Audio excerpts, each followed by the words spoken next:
지난 시간에 배웠던 거 먼저 복습하는 시간을 먼저 갖겠습니다. 지난 시간에 부처님이 이 땅에 오신 것과 탄생의 의미, 이 땅에 오시기까지, 그리고 이제 태어나시는 과정까지 이렇게 보았습니다. 자, 처음에 우리가 이제 부처님의 생애를 이렇게 알기 위해서는 먼저 부처님이라는 분이 어떤 분인가 하는 것을 알아야 되겠죠. 부처님은 이제 우리가 인간적인 그러한 모습으로서, 인간적인 면모로서의 부처님을 우리가 생각을 하기도 하고, 또 이제 우리 불교 교주로서 우리 신앙의 대상으로서, 믿음의 대상으로 그러한 이제 구제자로서의 부처님의 모습이 있습니다. 인간적인 모습의 부처님을 너무 강조를 하다 보면 신앙이 이렇게 약해질 수 있습니다. 그런데 또 이제 그 믿음으로서, 신앙의 대상으로서 구제자의 모습으로서의 부처님을 너무 강조를 하다 보면 부처님이기 때문에 그렇게 하셨다. 우리하고는 넘사벽이다. 도저히 우리는 할 수 없는 부처님이기 때문에 하는 일이고 우리하고는 전혀 다른 차원이다. 그렇게 이해를 할 수가 있습니다. 그렇기 때문에 우리는 인간으로서 이 땅에 2600여 년 전에 오셔서 80세를 이렇게 살다가 가신 부처님을 인간으로서의 부처님의 모습과 또 구제자로서 부처님의 모습을 적절하게 다 이렇게 두루 잘 아는 것이 중요합니다. 부처님은 인간으로서 인도 땅에서 2600년 전에 태어나서 출가해서 깨달음을 주셨습니다. 전법하다가 80세의 일기로 열반에 되셨죠. 인간으로서 병과 죽음은 이렇게 피할 수 없는 그 모습을 그대로 이렇게 보여주셨습니다. 이러한 모습을 볼 때 인간으로서의 모습만 너무 강조하다 보면 이제 신앙으로서 이렇게 늙어서 돌아가셨는데 우리 신앙의 대상이 이렇게 약한, 믿음의 대상으로서 약해지는 거예요. 그래서 신앙의 대상이자 인간의 대상, 이것을 적절하게 다 이렇게 여러분들이 두루 같이 알아야 되는 것입니다. 구제자로서의 부처님은 80세의 일기로 수명을 마쳤지만 영원한 진리의 세계로 돌아가신 것입니다. 부처님은 언제 어디서나 진리와 함께하고 우리와 함께하며 지혜와 자비, 깨달음과 해탈의 성질을 이렇게 보내고 계시죠.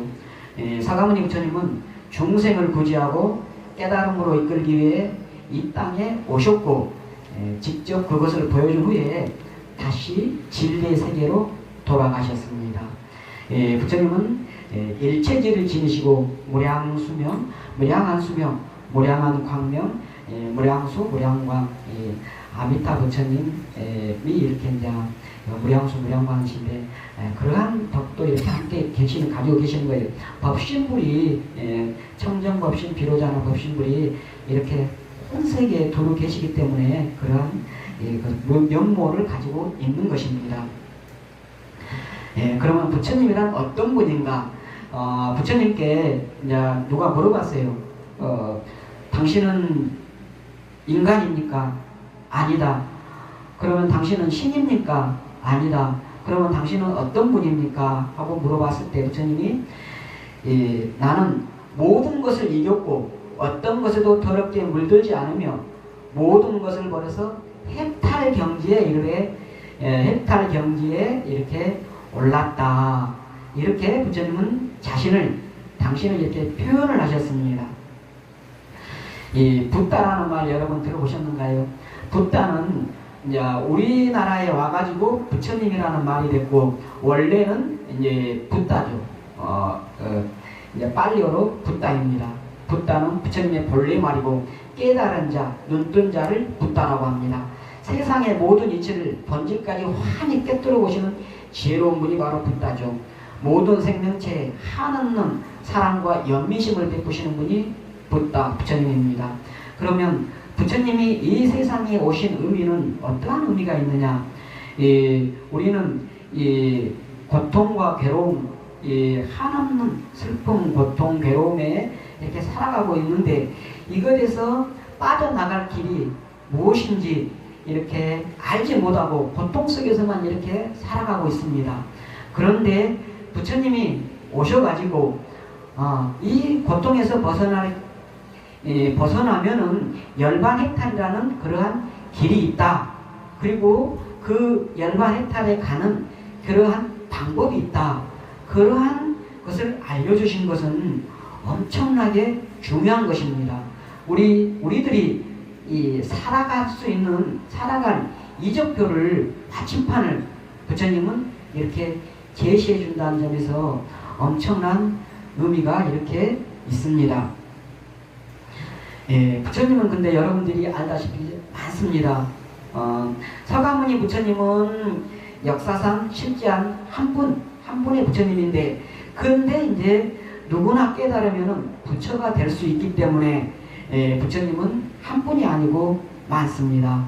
먼저 시간적으로는 과거, 현재, 미래 부처님이 계십니다. 연등불 사하승지 10만급 전에 수메다 행자에게 장차 100급이 지난 후에 부처가 되리라 하고 수기를 주신 연등 부처님, 과거 연등 부처님이 계시고, 그 다음에 현재의 서가모니 부처님이 계시고, 그 다음에 미래에 이제 오실 56억 7천만 년 후에 오실 미륵 부처님이 계시죠. 또 과거 7불이 있습니다. 서가모니 부처님부터 해서 과거 7부처님, 비바시불, 시기불, 비사구불, 부르손불, 고나모니불, 가섭불, 사가모니불, 이런 과거 7불이 계시고, 또 시간적으로만 그런 게 아니고 또 공간적으로도 각가지 무궁무진한 공간 속에 수많은 부처님이 존재하시죠. 예를 들어서 동방의 아촉불, 남방의 미륵불, 서방의 아미타불, 북방의 서가모니불, 중앙의 비로자나 부처님, 이런 식으로 각 방위별로 또 이렇게 부처님이 계십니다. 여러분 이제 삼신불이라고 들어보셨겠죠. 삼신불은 법신, 모신, 화신 부처님입니다. 법신불은 청정법신 비로자나 부처님이 대표적인 법신 부처님입니다. 법신불은 영원한 진리의 몸으로 존재하는 부처님이죠. 언제 어느 곳에나 두루 존재하며 무한한 빛과 생명을 갖춘 부처님입니다. 진실 그대로 아는 힘이 있으며 자유자재하고 인류의 고제자이며 인류의 고제자이고 만생의 자유로운 어버이 청정법신 비로자나 불이죠. 보신불은 원을 세워서 수행한 결과로 보자가 이제 결과로 보답으로 이렇게 하셨다는 몸을 이루시는 부처님이에요. 복락과 원만한 몸을 갖추신 부처님입니다. 형상을 갖추고 계시죠. 대표적인 분이 이제 원만보신 노사나불이 계시고, 그 외에 여러분들이 잘 아시는 서방정토, 서방정토는 보토로서 이렇게 만드신 그러한 이 땅이 서방정토입니다. 서방정토 아미타 부처님, 또 12대원 아미타 부처님은 48대원을 세워서 그 결과로 서방정토를 이루셨고, 약사열애 부처님은 12대원을 세워서 약사정토를 이렇게 이루셨죠. 그 다음에 화신불이 있습니다. 구체적인 역사와 삶의 현장, 대표적인 분이 우리 서가모니 부처님. 서가모니 부처님은 2600여 년 전에 이렇게 삶의 현장에 인도에 이렇게 나타나서 80세를 살다가 가셨습니다. 수명이 이렇게 있으시고, 미래에 오실 미륵 부처님도 이제 이 화신불이 되겠습니다. 그러면은 이제 여러분들이 왜서 부처님의 생애를 알아야 하느냐? 부처님의 삶은 우리 불자들이 지향해야 하는 삶의 이정표가 됩니다. 고통에서 벗어나 행복한 삶을 살기 위해서, 또 나와 세상을 맑고 아름답게 가꾸기 위해서, 늙고 죽음의 고통을 벗어나기 위해서, 마음의 평화와 안정을 간직하기 위해, 나도 부처님같이 살면 부처님처럼 될 수 있기 때문에 부처님의 생애를 알아야 되는 것입니다. 불교는 역사적인 인물인 서가모니 부처님에게서부터 시작하는 종교입니다. 그래서 부처님의 생애에 대한 이해는 곧 불교에 대한 이해와 바로 연결되기 때문에 부처님의 생애를 여러분들이 잘 알아야 되는 것입니다. 그러면 이제 이 부처님의 생애는 언제부터 있었을까요? 시작은 알 수가 없습니다. 시작은 알 수가 없는데 그러면 이제 시점을 어디서부터 잡을까? 그 포인트를 우리가 잡을 수 있는 부분이 연등 부처님께 수기를 받은 그 시점부터 우리가 이렇게 시점 여기 시작 부분을 잡을 수가 있습니다. 수메다 행자로서 이렇게 연등 부처님께 수기를 받은 그 시점부터 알 수가 있죠. 오주가 생성되고 파괴되기를 91차례 90일 대급 이전에 풍요로운 도시 대화밭이라는 곳이 있었습니다. 거기에 수메다라는 지혜로운 청년이 있었죠. 이 수메다의 조상님들은 7대 조상님들이 어떻게 살았냐. 이 가훈이 재산을 모으고 절대 쓰지 말자 하는 가훈을 이렇게 지닌 집에 태어난 7대 거부장자의 외아들이었습니다. 7대가 재산을 축적만 하고 쓰지를 않았으니까 얼마나 부자였겠습니까? 네. 그러한 이제 집에 태어났는데 부처님은 너그러운 인품과 유창한 언변에 총명했습니다. 삼배다, 천문학, 역사 등 다양한 학문을 익혔죠. 어려서. 그리고 이제 점점 커가면서 언제 닥칠지 모를 두렵고 무서운 노병사에서 벗어날 방법을 이렇게 모색을 항상 했습니다. 그러다가 이제 아버님이 이렇게 이제 돌아가시고 나서 이제 그는 수메다는 나는 우리 아버지나 조상님들처럼 이 재산을 하나도 못 쓰고 다 이렇게 가는 게 아니고 나는 재산을 다 쓰고 가겠다 하고는 재산을 어떻게 했을까요? 전부 다 보시를 했습니다. 자기 몫에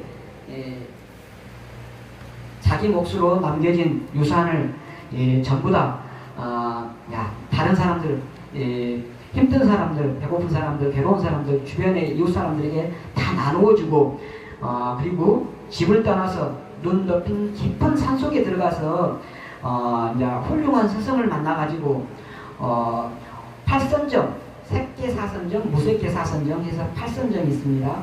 그 다음에 이제 50통이 있습니다. 신족통, 천안통, 천일통, 송명통, 타심통.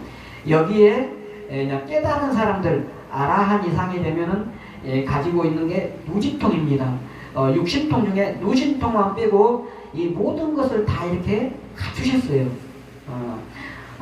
이렇게 다 갖췄는데 이 어머니의 병환이 깊어졌다는 소식을 듣고 이제 어머님이 계시는 이제 고향으로 이렇게 길을 떠납니다. 가는 도중에 바라문회 중에서 이제 은전 500냥을 이렇게 얻고 집으로 가면서 굶주림과 전쟁, 질병으로 고통받는 수많은 사람들을 보면서 그냥 굉장히 마음이 아파했습니다.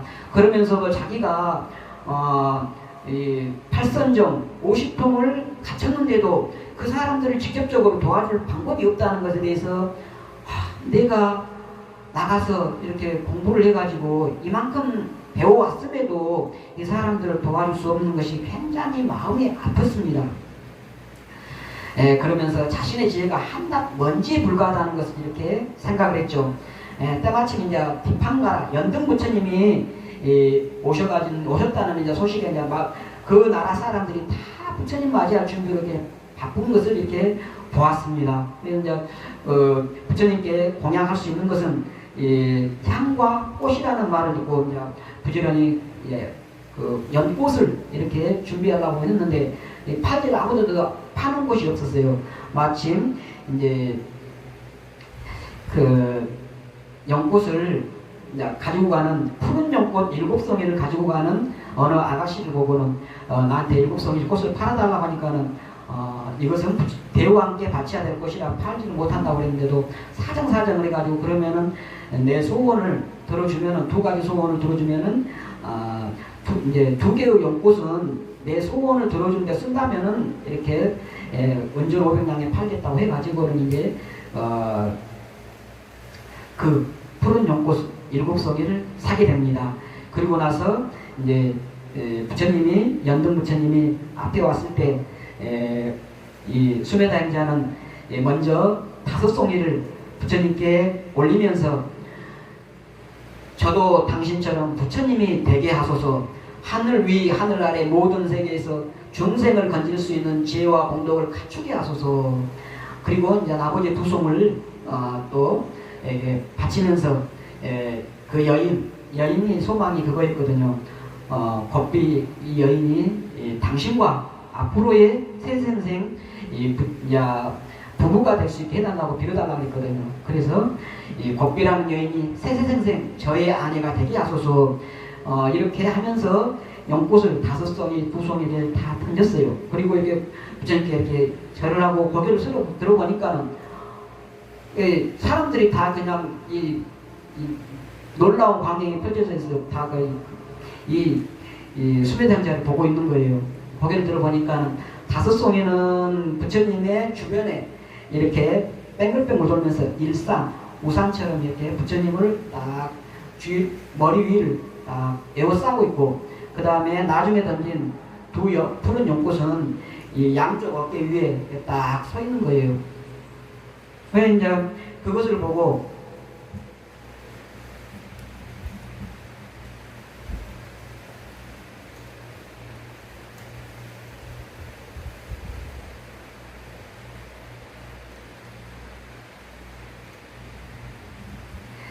그것을 보고 이 수매다행자가 이제 깜짝 놀라니까는 이 연등 부처님께서 놀라지 말아라. 그대는 과거생에 많은 지혜와 복덕을 쌓은 사람이다. 그대는 수없는 삶 동안에 슬픔에 잠긴 이들을 위로하고 고통에 울부짖는 이들을 돌보며 보내는 사람이다. 그런 까닭에 지금과 같은 일이 일어난 것이다. 이렇게 연등 부처님이 말씀을 하셨습니다. 그러니까 이제 이 수매당자가 너무 감격해가지고는 이 부처님이 오신 길에 다 쓸고 다 했는데도 마침 이제 젖은 데가 있어서 거기를 이렇게 자기의 사슴 가죽으로, 낡은 사슴 가죽으로 만든 옷으로 덮어드렸는데도 다 덮어지를 못한 거예요. 그래서 자기의 머리를 다 풀어 헤쳐가지고 길을 이렇게 이제 연등 부처님 오시는 길을 이렇게 딱 풀어 헤치면서 부처님 이 제 머리카락을 밟고 지나가소서. 사람이 어떻게 사람의 머리카락을 밟고 지나갈 수가 있는가? 부처님이라면 능히 하실 수 있습니다. 그러니까 이제 이 연등 부처님께서 이 수매다행자의 이 근기, 그 다음에 이 과연 이제 부처가 될 수 있겠는가, 그런 것을 다 이렇게 들어보시고는 이 100급의 세월이 흐른 뒤에 그대는 사바세계에서 부처를 이루어 사가모니라 빚을 것이다. 이런 수기를 주십니다. 100급의 세월이 흐른 뒤에 이런 수기를 주셨죠. 그리고 나서 이제 연등 부처님께 그러한 수기를 받고 나서 그 이후로부터 이제 수매다 행자는 수많은 세월 동안 사승지 신방급이라고도 하죠. 그 긴 세월 동안 이렇게 이제 보살행을 받게 됩니다. 열의 지혜와 자비의 빛을 따라서 때로는 아름다운 사슴으로 원숭이의 왕으로, 때로는 피해 굶주린 나찰에게 몸을 던지기도 하고, 또 전륜소망이 돼서 평화로운 세상을 건설하던 이 지극한 보살행을 실천해서 보살의 과보는 9급을 앞당겨서 성숙했습니다. 그래서 아까 봐보셔요. 이 연등 부처님이 100급의 세월이 흐른 뒤에 이 서가모니 부처님이 될 거다고 이제 수기를 줬는데, 처음에 시작할 때 그랬잖아요. 91대급 이전에 연등 부처님이라고 말했잖아요.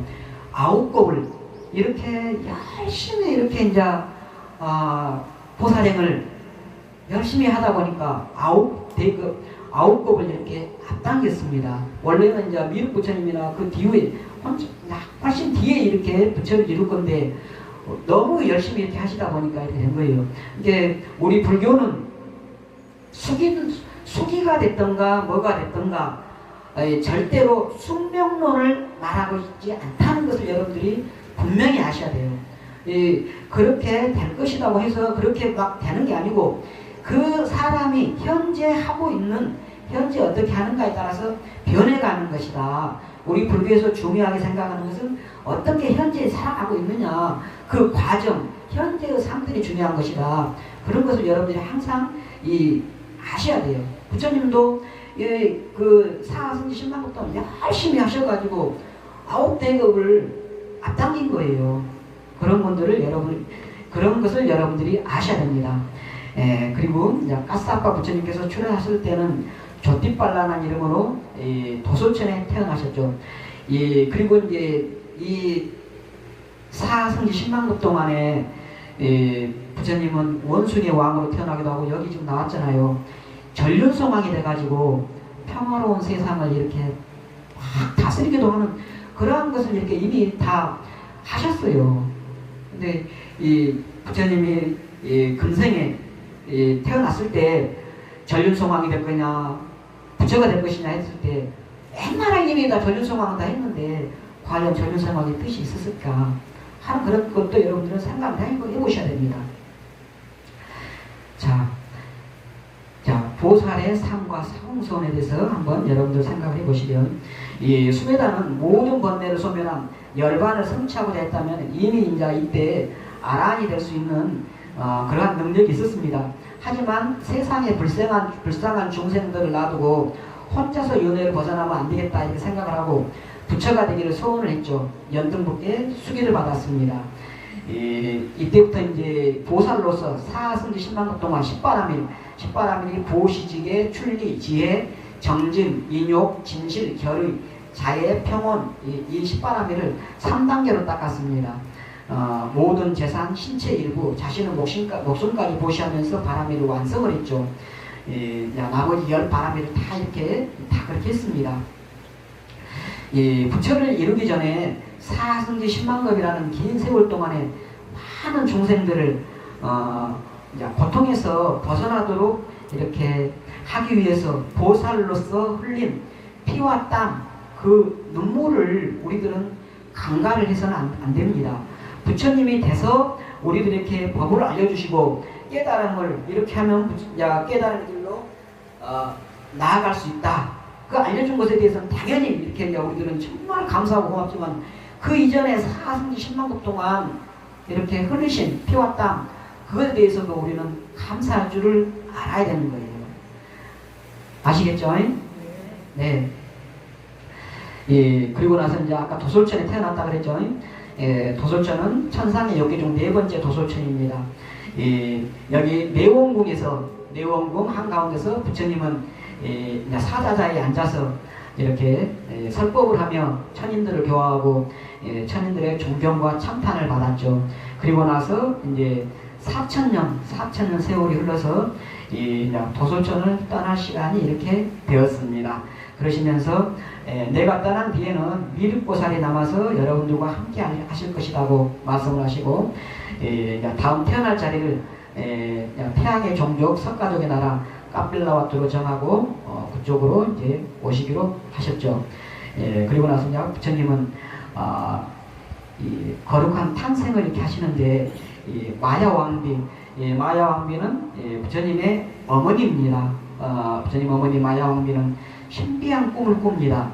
6개의 이빨을 황금으로 치장한 하얀 코끼리가 호공에서 내려오는데 7부위가 땅에 닿는 그런 코끼리예요. 엄청난 코끼리가 자신의 누워있는 옆구리로 이렇게 들어오는 꿈을 꾼 거예요. 그래서 이 꿈이 어떤 꿈인가 하고 이제 왕한테 물어보니까 왕이 이렇게 이제 선임들을, 많은 사람들 이렇게 초청을 해가지고는 이제 그 꿈에 대해서 물어봐요. 그러니까는 장차 전륜성왕이 되실 분을 잉태하셨습니다 하니까는 이제 아버지는 이제 수도다나 왕이거든요. 정관왕이라고도 하고, 수도다나 왕은 이제 너무 기뻐했죠.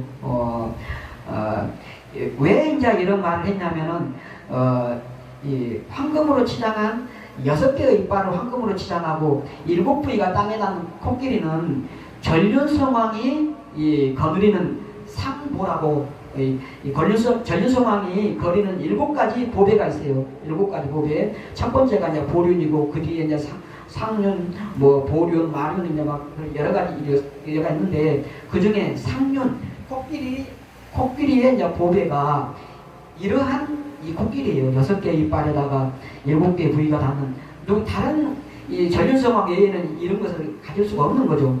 그렇기 때문에 이 전륜서왕이 되실 분을 잉태했다고 말을 한 것입니다.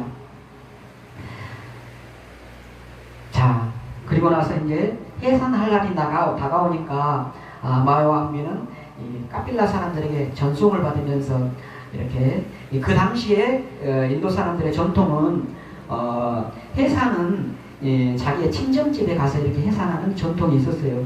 그래서 이제 친정 꼴리아족이 있는 부모님이 있는 그걸로 이제 가는 도중이었습니다.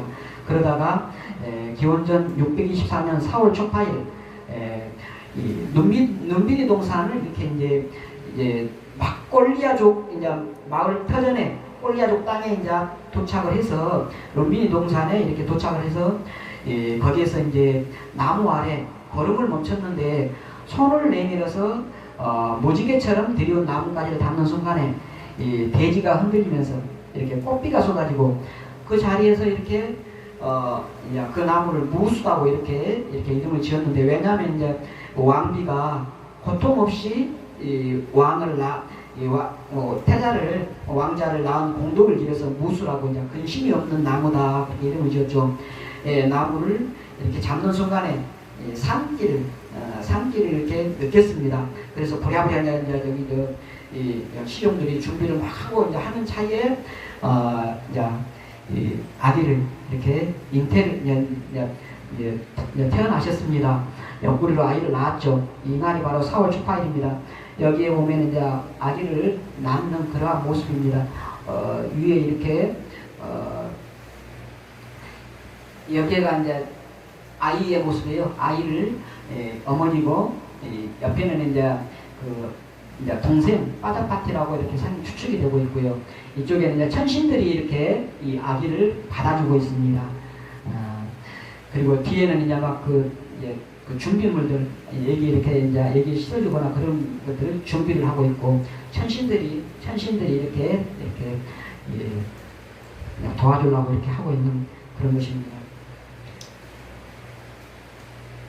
오른쪽 옆구리로 태어난 이제 그 아기 태자는 7걸음을 걸으면서, 7걸음을 걸은 것은 우리가 육도 윤회를 한다 그러잖아요.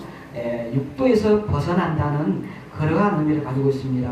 7걸음을 걷고는 천상천하 유아독전 3계계고 아당한지 하늘 위 하늘 아래 내 오죽 정기하니 온통 괴로움에 휩싸인 상계 내 마땅히 안온하게 하리라, 이러한 개성을 했습니다.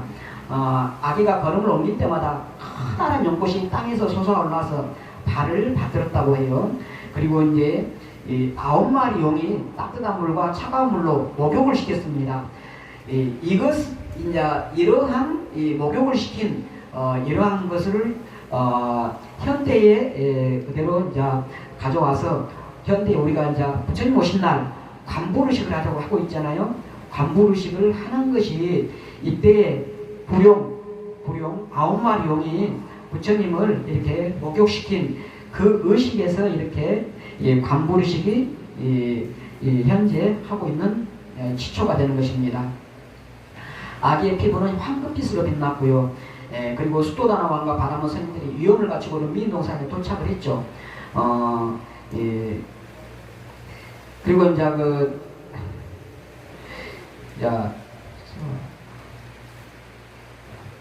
잠깐만요. 왕은 기쁨을 숨기고 이제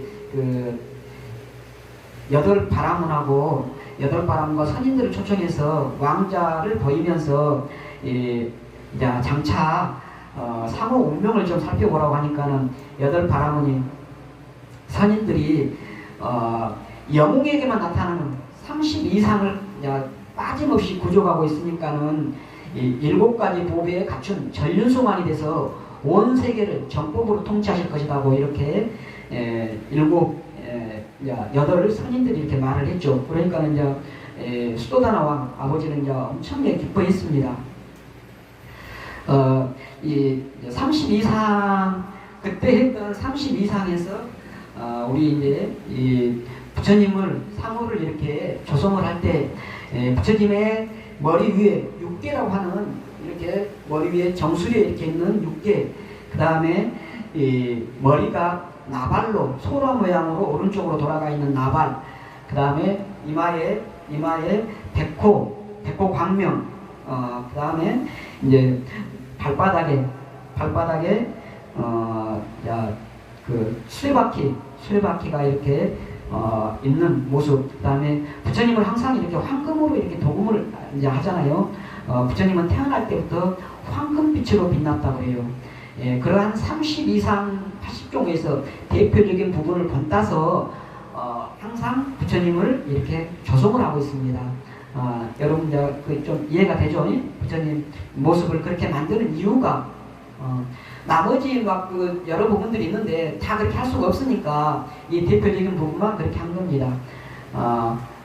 왕은 이제 자기도 모르게 두 발에 예배를 하고 두 손으로 왕자를 받아들였죠. 내가 무슨 복을 지었기에 이리도 훌륭한 아들을 낳았을까? 이 아이는 분명 원하는 바를 성취하리라 하고 왕자 이름을 시타타라고 했습니다. 시타타의 뜻은 나의 모든 것을 이렇게 이룬다 하는 뜻입니다. 그런데 왕자가 태어난 지 7일 만에, 여기 오셔가지고 좀 준비 좀 해주세요. 태어난 지 7일 만에 이 어머니 마야 왕비가 생을 마치고 보리천에 이렇게 올라가셨고, 이모 마하빠자파티가 왕자를 키우게 됐습니다. 수도다나 왕이 왕자를 품에 안고 카필라로 돌아오셔가지고 신들의 사당에 이제 들어가서 신들의 축복을 이렇게 받으라고 이렇게 했을 때 어린 왕자가 그 안에 들어가니까는 그 위에 모셔지는 상들이 다 밑으로 내려와가지고는 이 어린 왕자한테 이렇게 예배를 했다고 해요. 경배를 했다고 해요. 네. 여기에는 이제 꼬꾸라졌다고 그러는데 다른 자료들이 보면은 이렇게 부처님께 예배를 했다, 경배를 했다, 그런 기록들이 있습니다. 그래서 이 신상이 이렇게 스스로 아래로 내려온 것은 왕자님이 신들보다도 훨씬 훌륭하기 때문에 훨씬 훌륭한 덕을 갖췄기 때문이다, 이렇게 말을 했죠. 탄생개성 아까 천상천하 유아독존 삼계계고 아당한지 말씀드렸죠. 7걸음을 걷은 것은 6도 이내를 벗어난다는 의미고 불성을 지닌 모든 생명의 존엄성을 천명을 한 겁니다. 천상천하 유아독존은. 그리고 삼계계고 아당한지는 부처님은 보살행에서 독보적 존재입니다. 그래서 이 삼계가 다 고통에서 있으니 내가 편하게 하리라, 중생구제의 원력을 표현한 것입니다. 이것은 이제 위에는 북방에 전해진 탄생개성이고, 남방에는 탄생개성이 나는 세상에서 가장 뛰어나다, 나는 세상에서 가장 위대하다, 나는 세상에서 가장 존귀하다, 이것이 마지막 태어남이다, 다시 태어남은 없다 하는 그러한 개성을 했다고 합니다. 여기서 잠깐 준비물을 저쪽으로 좀 바꾸는 준비하는 시간을 갖겠습니다. 잠깐만 좀 기다려주세요. 룸비니에 그 아쇼카 왕 석주가 이렇게 있습니다. 여기 이제 부처님의 탄생을 역사적으로 증명하는 아쇼카 왕 석주가 19세기 말에 발견이 됐죠. 석가족의 성자 붓다 여기서 탄생하셨다. 이 룸비니에 이 석주가 이렇게 있습니다. 여기에 아쇼카 왕이 300 BC 304년부터 232년 부처님으로부터 한 250년 정도 차이가 나요. 250년 정도. 이 부처님이 이렇게 여기서 탄생했다는 그 석주를 여기다가 세워놓은 거죠. 그래서 역사적으로 증명이 이렇게 되었던 것입니다. 자, 이제부터 오늘 공부할 것인데 시간이 지금 얼마나 됐는 거?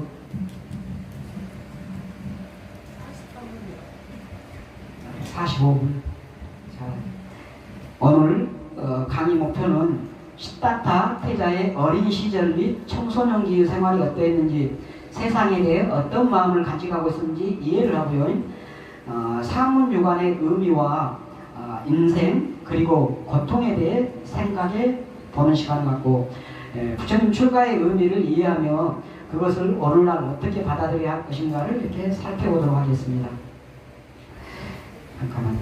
이게 뒤로 가서 좀 내가 좀 나와야 되는데.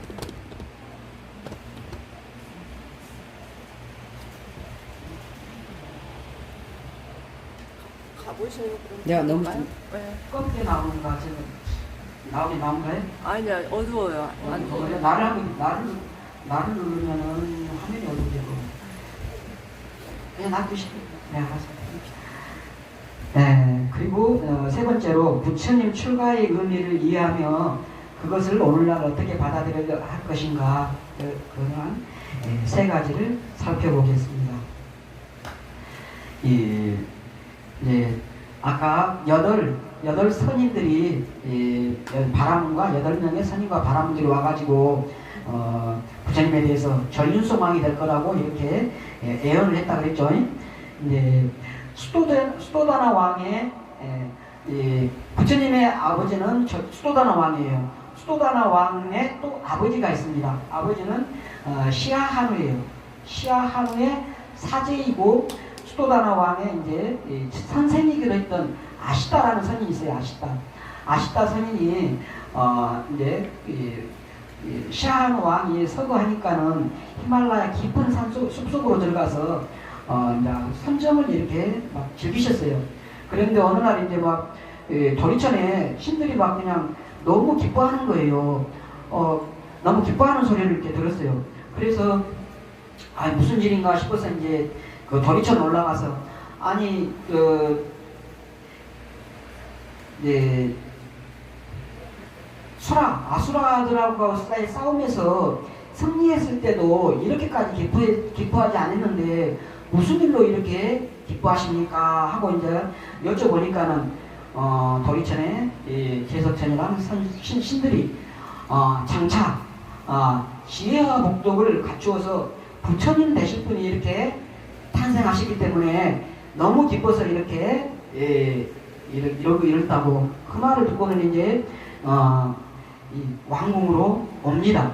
와서 이제 아기를 안아서 이렇게 다 이 전체를 다 이렇게 훑어봐요. 32상 80종호를 이렇게 이제 다 둘러보시고는 그리고 나서는 이제 눈물을 뚝뚝뚝 흘려요. 아시다 선인이.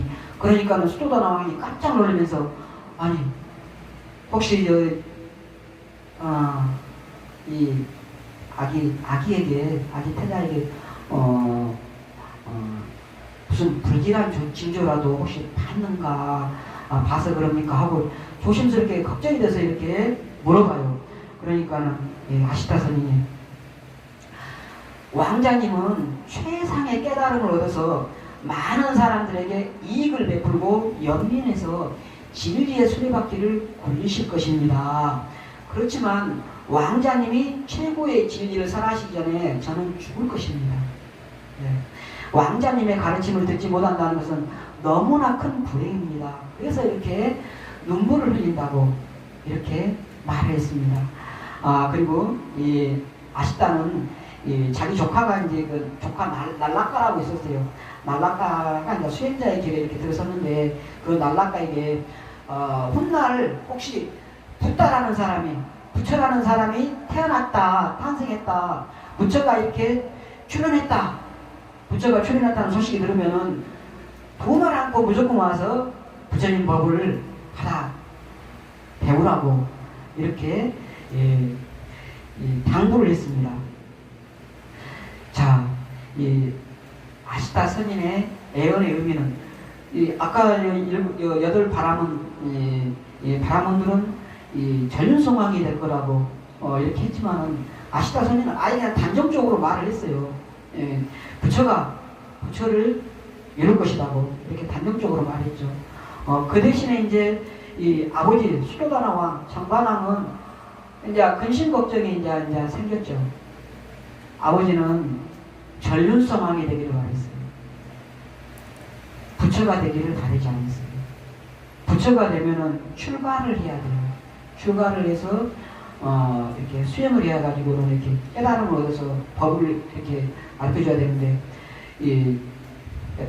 아버지 수도다나 왕은 한 나라의 왕이잖아요. 이 전륜소망은 왕이니까 자기 뒤를 이어서 전륜소망이 돼서 이 나라를 크게 이렇게 부흥시켜 주기를 바랬지 부처가 되기를 바라지를 않았습니다. 자, 전륜성왕과 부처의 이 차이를 한번 봐보겠습니다. 먼저 부처님은 정신적 지도자의 최고의 위치에 계시는 분이죠. 법륜을 불려서 중생을 구제합니다. 부처님이 초전법륜, 처음으로 법륜을 불릴 때 그것을 그냥 초전법륜이라고 이렇게 하거든요. 법륜을 불려서 중생을 구제를 하죠. 그것과 마찬가지로 전륜성왕도 윤보라고 있습니다. 윤보를 불려서 세상을 다스립니다. 세속적으로 정치 지도자의 최고의 위치에 있는 사람이 전륜성왕이에요. 인도에서 아쇼카 왕으로 가장 이렇게 가장 표본으로 삼고 있는 사람이 전륜성왕의 모범이 아쇼카 왕이고, 원래 인도는 이렇게 하나로 통일이 안 됐었어요. 아쇼카 왕 이전에는. 근데 아쇼카 왕이 이렇게 통일을 했죠. 물론 통일을 하면서 법으로서 이렇게 통일을 하지는 않았습니다. 근데 나중에 부처님 이제 수많은 사람들을 피를 흘리고 이렇게 고통받게 하면서 이제 피로써 피땀으로 이렇게 전쟁으로 이 인도를 통일을 했는데 부처님이라는 분이 계셨다는 것을 이 아쇼카 왕이 듣고는 이 부처님에 대해서 너무 이렇게 그냥 흠모하는 마음이 생겼어요. 그 뒤로부터는 이제 법으로 세상을 이렇게 다스리기 시작했죠. 그래서 아쇼카 왕을 전륜성 왕의 표본으로 이렇게 보고 있습니다. 우리나라에도 전륜성 왕이 되고자 했던 분들이 여러 분 있습니다. 우리 백제에는 성왕이라고 여러분 들어봤죠? 성왕 때 백제를 엄청나게 부흥을 시켰잖아요. 땅도 넓히고 막 굉장히 부흥을 시켰거든요. 그 이름이 성왕이잖아요. 성왕. 전륜성왕에서 따오는 성왕이에요. 그리고 신라의 진흥왕, 법흥왕. 신라의 진흥왕, 법흥왕도 전륜성왕이 되고자 이렇게 했던 그런 분들이에요. 이 부처님과 전륜성왕의 공통점은 다 같이 이렇게 30 이상을 다 구족해 있습니다. 동일한 방식으로 장례 의식을 부처님이 열반에 드실 때 장례를 어떻게 치를까요? 아난존자가 질문했을 때 처음에는 이제 사람들이 스님들은 출가 수행자들은 나의 사후에 대해서 관여하지 말아라. 세속의 일반 제가자들이 다 살 것이다. 그렇게 말을 했는데도 나중에 아난존자가 다시 또 질문을 해요. 장례를 어떻게 해야 됩니까? 하니까는 이제 전륜성왕의 장례 의식대로 이렇게 하라. 그렇게 말씀을 하셨어요. 네. 동일한 방식으로 장례를 치고요. 부처님이나 전륜성왕이나. 또 기리는 탑을 똑같이 네 거리에 부처님께서 탑을 전륜성왕과 같이 탑을 네 거리에 세우라. 이렇게 말씀을 하셨어요. 탑을 세우려면 향과 꽃, 비단일상과 음악의 공양을 올려라. 이렇게 했죠. 그리고 네 번째로 전륜성왕이나 부처님은 여인의 몸으로서는 이렇게 전륜성왕이나 부처가 되지는 못합니다. 다른 차이점은 뭐냐면은 전륜성왕은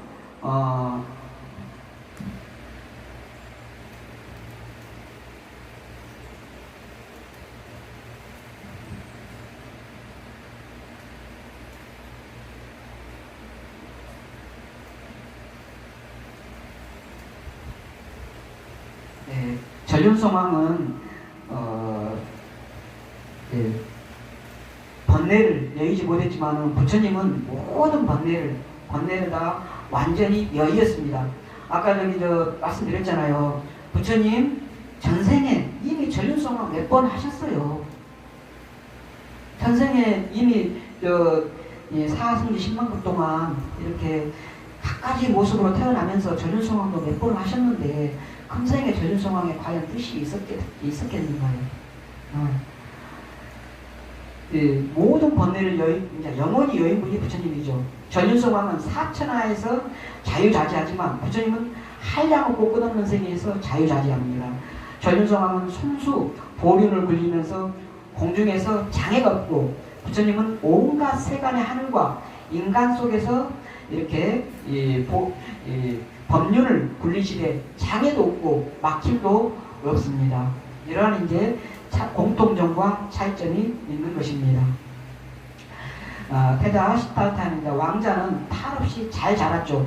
왕자가 태어난 후에 아까 이제 그 처음에 아기가 잉태한 때부터 시작을 해서 이제 아버지 수도다나와 정관왕은 주변에 배고픈 사람들, 힘든 사람들 다 이렇게 음식을 다 베풀고 덕을 막 다 베풀었어요. 그리고 태어나고 난 이후에는 주변국들과의 마찰이 거짓말처럼 사라지고 들녘은 나날이 다 풍성해지고 또 송아지 새끼 양들의 울음소리로 이렇게 다 번화번창 이렇게 해나갔습니다. 풍속은 절로 화평해지고 백성들은 이 모든 경사가 다 새로 태어나신 왕자의 공덕이다 이렇게 여겼습니다. 그래서 이제 이 백성들이 빨리 태자 즉위식을 했으면 하는, 아직 애기지만 어리지만 태자 즉위식을 빨리 했으면 하는 마음들을 이렇게 막 냈어요. 그래가지고는 이제 태자 기리를 잡아서 성대하게 태자 즉위식을 이렇게 거행을 이렇게 했습니다. 태자는 어느 이제 아이들처럼 이렇게 울며 떼쓰는 일도 없었고 더러운 오물을 흘리는 일도 없고 거친 행동으로 눈살을 찌푸리게 하는 일도 없었다고 이렇게 합니다. 태자가 7살이 되던 해에 이 아버지 수도다나 왕은 모든 시설을 갖춘 학당을 세웠습니다. 당시에 최고의 학자들에게 삼외다가 리그베다, 삼다외다, 야주르베다, 이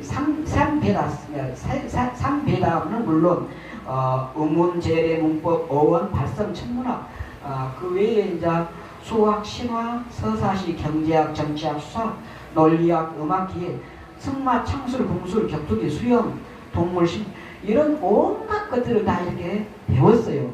그래서 이런 것들을 다 배우면서 전륜송왕, 아버지 수도다나 왕은 전륜송왕이 되기를 바래서 이러한 온갖 것들을 다 이렇게 배워서 배우도록 이렇게 했습니다. 태자는 너무 총명해가지고는 하나를 가르쳐주면 열을 알고 이미 이 가르쳐주는 스승이 모르는 것을 알아요. 그래서 너무 어려운 이제 막 기호 자꾸 이게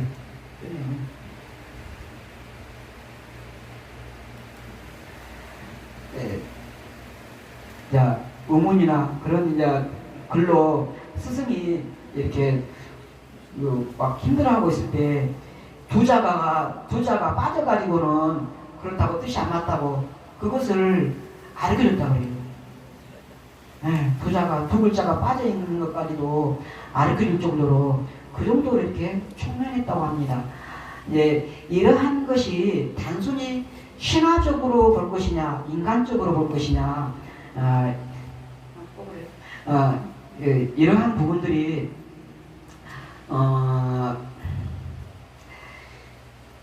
사아승지 10만급 동안 엄청난 수많은 공덕을 쌓았잖아요. 그렇기 때문에 단순히 신화적으로만 볼 것도 아닌 거예요.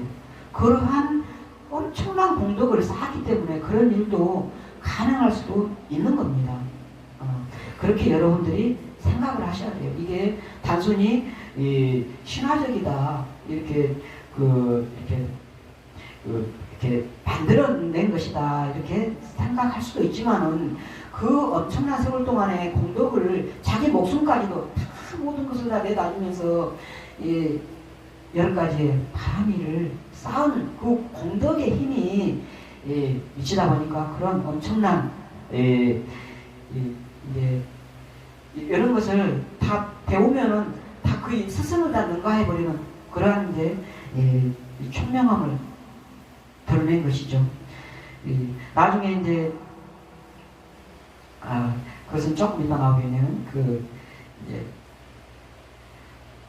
그리고 이제 잠부나무 아래에서 선정이 드는 이게 나오는데 이것은 이제 석가족은 대부분 이렇게 이제 벼농사를 지었습니다. 농사를 지면서 그 풍작을 기원하는 그러한 이제 제의에 이렇게 이제 태자도 참석을 해야 돼요. 왕이랑 태자랑 가서 첫삽을 이렇게 뜨는 그러한 이제 농경제라는 행사가 있었습니다. 거기에 참석을 해서 첫삽을 뜨고는 아버지와 함께 첫삽을 이렇게 뜨고 나서는 이렇게 앉아가지고 보고 있었는데 이 농부가 이렇게 밭을 갈고 있는데 농부가 너무 이렇게 힘들게 이 소를 몰면서 밭을 갈고 있고 또 황소는 또 얼마나 또 힘들게 이렇게 힘들 때는 막 채찍을 치잖아요. 그 채찍을 맞으면서 이렇게 밭을 가는 모습. 그 다음에 밭을 갈면서 이제 지렁이가 나오고 벌레가 나오잖아요. 그러면은 이제 새가 나와서 그것을 먹어요. 그러한 모습을 보고 그 뒤에 또 여기에서는 이렇게 이제 우리 교재에는 그러한 모습만 나오는데 다른 경전에서는 또 이제 이 조그만 새가 그걸 잡아먹는데 그 뒤에 이제 매가 와가지고는 그 새를 또 잡아먹는 그러한 모습까지 이렇게 보면서 부처님이 이 세상 사람들의 힘든 괴로움, 사람들 농사를 짓는 농부의 괴로움, 소들의 괴로움, 또 미물들, 지렁이, 또 비둘기, 매 서로 잡아먹히는 그러한 괴로움, 그 농부한테 좀 쉬었다 하면 안 되냐고 너무 힘들으니까 좀 쉬었다라고. 그러니까 우리는 쉬었다 하는 그러한 법이 없습니다. 우리는 이렇게 지시대로 이렇게 따라야 됩니다. 이렇게 하는 그러한 권력과 통제에 따라서 어쩔 수 없이 해야 되는 그러한 이 힘든 사람들의 고통까지 이렇게 다 보면서 마음이 참 심란하고 힘들었어요. 가슴이 답답하고 혼란스러워진 이 태자는 잠보나무 아래에 앉아서 이렇게 사색에 잠겼습니다. 나는 눈물과 고통을 초래하는 탐욕의 자리에 사로잡히지 않으리라 하는 이러한 생각을 하고 그 다음에 이렇게 이제 그 잠보나무 아래에서 앉아가지고는 이 선정에 이 수식관을 가지고 수식관이 숫자를 세는 하나부터 5가지, 그 다음에는 하나부터 6가지 숫자를 이렇게 들숨과 날숨에 숫자를 세는 수식관을 하면서 초선정을 경험을 하셨다고 해요.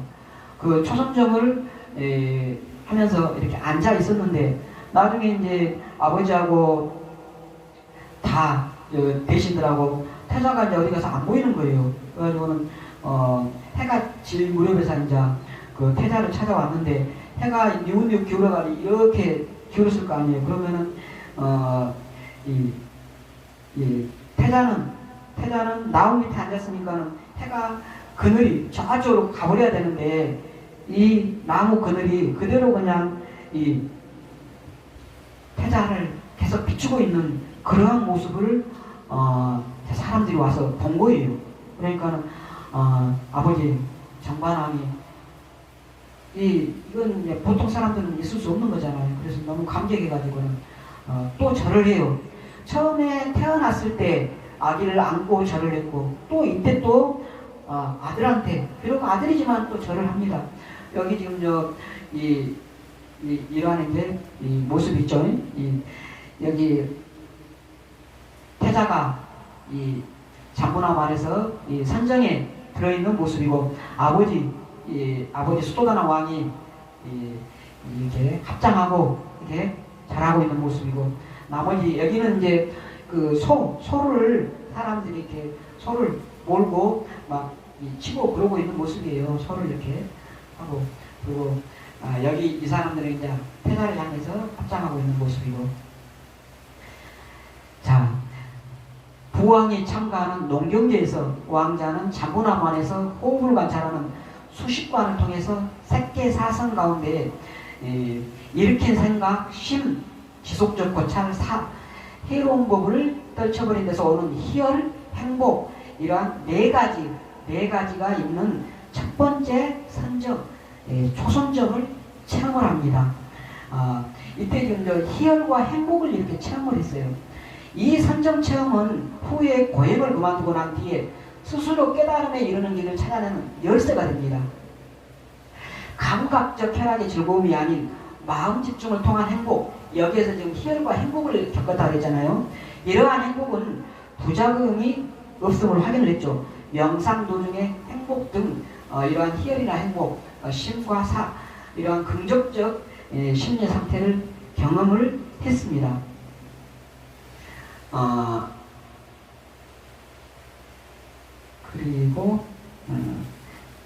그리고 나서 이제 태자 나이 19살이 돼가지고 결혼할 시기가 됐습니다. 수도다나 왕이 소집한 장로회에서 이제 아버지는 계속해서 이제 전륜성 왕이 되기를 바랬기 때문에 빨리 결혼을 시키려고 이렇게 막 했죠. 그래서 원하는 여인이 어떤 여인인가 하고 물어봤죠. 젊고 건강하며 아름다우면서도 교만하지 않고 삭된 생각을 품지 않고 시부모를 자기 부모처럼 섬기며 주위 사람들을 자신의 몸처럼 돌보고 부지런한 여인이라면 이렇게 승낙하겠습니다 하고 이렇게 태답은 말을 했습니다. 19살 때. 그래서 이제 그 태답이 간택을 위해서 보석이 담긴 500개의 꽃바구니를 준비를 해가지고 이렇게 500명의 여인들이 왔습니다. 그래가지고는 이제 다 이렇게 500개의 꽃바구니를 다 이렇게 줬어요. 근데 꼴리아국의 야소다라는 여인이, 이 야소다라는 처음에 말씀드렸죠. 수메다 시절에 곡비 여인이 그랬잖아요. 세세생생 당신과 부인이 되고 싶다고 했던 그 곡비 전생의 곡비 여인이 뒤늦게 이렇게 왔어요. 오니까는 나에게도 꽃바구니를 주라고 하니까 없다고, 다 주고 나서 이렇게 없다고, 나를 무시하는 거냐고. 그러니까는 태자가 이 여인을 곰곰이 보다가 자기가 끼고 있던 반지를 이렇게 딱 줬어요. 다른 사람들은 그 끼고 있던 반지를 받은 사람이 아무도 없는데 500명 사람들은 다 준비된 꽃바구니하고 꽃바구니에 있는 그 선물, 그것만 다른 사람들은 다 받았는데 이 야소다라는 반지를 받은 거예요. 그러니까 이제 다른 사람들이 감탄을 이렇게 이제 막 시기하고 이제 질타하면서도 감탄을 이렇게 했죠. 이 야소다라가 다른 것은 더 없냐고. 그러니까는 이제 이 몸에 있는 보석을 또 이렇게 빼가지고 또 막 주고 그래요. 그러면서 이제 이 태자의 뜻을 수도다나 왕이 이렇게 이 야소다라한테 이렇게 뜻이 있구나 이렇게 생각을 하고는 이제 그쪽에 이 야소다라의 아버지 수바부타 꼴리아국의 수바부타 왕한테 사신을 파견해서 청혼의 뜻을 밝힙니다. 그러니까 수바부타 이제 왕은 그 학문과 무예를 겸비한 사람을 사이로 삼아왔지, 그렇게 돈과 재물, 어떻게 보면 여기서는 이제 여기 반지나 이런 것은 이제 뭐 그런 거잖아요. 근데 이 무예가 있어야 된다. 그런 것을 갖춘 사람을 이렇게 해야 된다는 것이죠. 건강한 사가족 청년들과 겨루어서 정정당당하게 승리를 한다면은 이렇게 결혼을 결혼을 승낙하겠다 그러한 것이죠. 그래서 7일 뒤에 야소다라와 결혼을 전제로 경합이 벌어집니다. 500명의 건장한 사가족 청년들이 이렇게 시험장으로 몰려들었다고 해요. 이 사가족 젊은이들 중에서 가장 뇌가 뛰어난 사람이 마하나마였다 그래요. 마하나마는 나중에 이제 그 정반왕의 사후에 왕이 되는 그런 사람인데, 궁술경합에서 8구로사, 이 궁술경합을 어떻게 했냐면은 2구로사씩 이렇게 늦춰가면서 이 뒤로 이제 방향을 거리를 뒤로 빼면서 이 가운데 이렇게 맞추는 샷이에요. 두 번씩 계속 빼 나가니까는 나중에 점점 멀어져 가죠.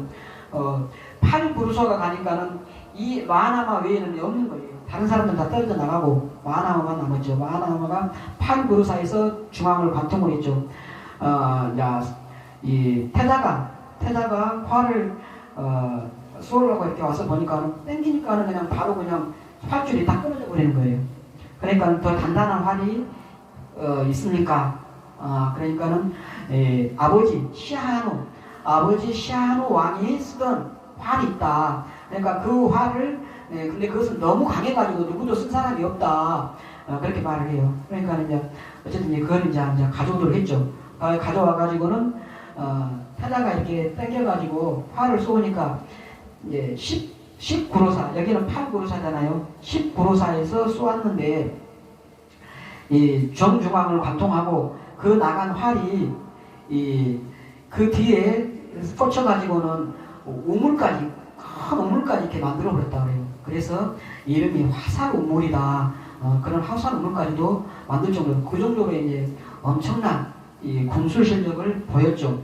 궁술에 이어서 검술, 말과 코끼리를 다루는 이러한 솜씨, 갖가지로 그러니까 힘과 기회를 겨뤘지만은 누구도 이렇게 태자의 상대가 되질 못했습니다. 마침내 두 종족, 석가족과 꼴리아족의 축복 속에 결혼이 성사됐죠. 태자는 승자로서 사랑하는 여인 야쇼다라를 당당히 아내로 맞이하게 됐습니다. 이 가마를 타고 야쇼다라가 이렇게 궁전으로 들어오게 됐는데, 궁전에 이렇게 이제 들어오면서 이 비단 이장을 야쇼다라가 이제 가마에 걷어버리고는 가마에서 딱 내리는 거예요. 그러니까 궁전 안에 이렇게 시녀들이 공주님, 왕비, 이제 왕비가 되고 있으니까 이러시면 안 됩니다. 태자비님 이러시면 안 됩니다. 그러니까는 이 야쇼다라가 내가 얼굴이 흠없는 얼굴을 감출 이유가 뭐냐 하면서 이렇게 엄청나게 당당한 그러한 여인이었죠. 이러면서 들어왔다 그래요. 그래서 이렇게 마침내 결혼식을 올리게 되죠. 수도다나 왕은 태자하고 태자비를 위해서 람마, 수람마, 수바 이러한 세 개의 궁전을 지어서 우기와 여름철과 겨울철에 각기 머물게 했다고 합니다. 그리고 또 다른 경전에는 태자의 부인이 3명이었다 하는 그러한 경도 이렇게 전해옵니다. 첫째는 야소다라고, 두 번째는 제가 이름이 기억이 안 나고, 세 번째는 곧담이고, 그러한 3명의 여인이 태자비로 이렇게 있었다. 그런 내용도 전해오고 있죠. 높은 누각이 갖춰진 궁전에는 여러 개의 연못이 있었고, 연못마다 푸른 연꽃, 붉은 연꽃, 흰 연꽃이 우아한 자태와 향기를 뽐냈다고 합니다. 그리고 검고 단단한 목재로 지은 건물 안팎에는 사계절 동안 기이한 꽃과 나무가 찬란했고 새소리가 이렇게 끊이질 않았다고 합니다. 수도나 왕은 4사람의 시녀를 시켜서 태자를 목욕시키고 붉은 전단향을 몸에 바르고 항상 가시산 비단옷을 준비시켰다고 해요. 그 하얀 일상을 바쳤던 여인들은 한낮에는 태양을 가리고 밤에는 이슬을 가리며 밤낮 태자 주위를 떠나지 않았다고 합니다. 또 기나긴 우기가 찾아오면은 행여나 답답해지지 않을까. 우기가 오면 석 달 동안 비가 와요. 석 달 동안. 인도에는 석 달 동안 비가 오면 얼마나 답답하겠어요. 답답해지지 않을까 싶어서 이 수도다나 왕은 가무에 능한 여인들을 보내서 춤추고 노래하겠다고 하고, 또 다른 집에서는 이제 밀기 요리나 이제 보리밥을 먹을 때, 먹을 게 우리나라 옛날에 보릿고개 막 있었잖아요. 먹을 게 없을 때는 막 고구마로 먹고 아니면 점심 막 그냥 건너뛰고 막 그렇게도 했잖아요. 그렇게 먹을 것이 없던 그 때는, 그럴 때도 이 태자의 궁전에서는 시종들까지 쌀밥에 기름진 반찬을 먹을 수 있도록 양식도 풍족하게 공급했다고 합니다. 이와 같이 이제 아버지 부왕의 배려는, 수도다나 왕의 배려는 엄청나게 이렇게 세심하게 했다고 그래요. 이러한 내용들은 경전에 여기저기에 이렇게 전해오는 이제 내용들이에요. 경전에 여러분들이 경전을 암경이 됐던가 니까야를 됐던가 또 그 율장 그러한 이제 부분들을 여러분들이 읽어 보셨다 그러면은 그러한 부분에서 이러한 부분들을 이렇게 볼 수가 있습니다. 그러한 데서 이렇게 따와가지고 우리 책에 그대로 이렇게 해놓은 거예요. 근거가 없이 한 게 아니고 책에 경전에 나와 있는 그런 부처님께서 당신의 내가 보살이었을 때 이랬다. 보살이라는 말을 여러분 아신가요? 보살이라는 것은 부처님의 부처를 이루기 전에를 보살이라고 해요. 깨닫고 나서는 부처고 깨닫기 이전이 보살이에요. 이게 금생에 이렇게 부처가 될 몸이지만은 깨닫기 이전에는 보살이었던 것이죠. 그래서 내가 보살이었을 때 이렇게 말씀을 하시고 그랬어요. 보살이라는 말은 번생으로서 부처님의 번생으로서의 이러한 보살의 의미가 있고 우리 대승불교에서 말하는 그러한 보살의 의미가 두 가지가 있다. 우리는 보통 그 대승불교에서 흔히 말하는 그러한 보살로서 이렇게 많이 알고 있죠. 보살, 마살, 관세음보살, 지장보살 그러한 이제 의미로서 알고 있는데 원래 의미는 이 번생의 의미로서 부처를 이루기 전에를 보살이라고 한다. 여러분들이 아시면 되겠습니다. 그 다음에 이제 태자시절 사문유관 출가를 보겠습니다. 자, 이 그림이 여기 한 가운데죠. 여기서부터 시작을 해서 이쪽이 동쪽 동문입니다. 동문에서 노인 힘없이 이렇게 지팡이에 의지해서 가는 노인을 보고 그 다음에 병든 사람이 이렇게 온갖 종기가 흐르고 그 다음에 이렇게 고름이 흘리고 이렇게 있는 병든 사람 그 다음에 장례 행렬 서문에서 여기 동문에서 병든 노인을 보고 남문에서 병든 사람을 보고 서문에서 장례 행렬을 보고 그 다음에 북문에서 수행자 한 사문을 이렇게 보게 됩니다.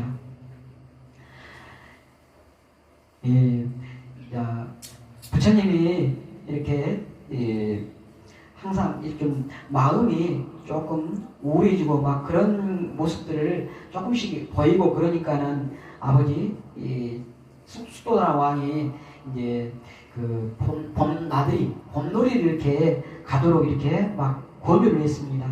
그래서 석가족 왕자들하고 같이 이렇게 위용을 가시하면서 봄놀이 이렇게 나섰죠.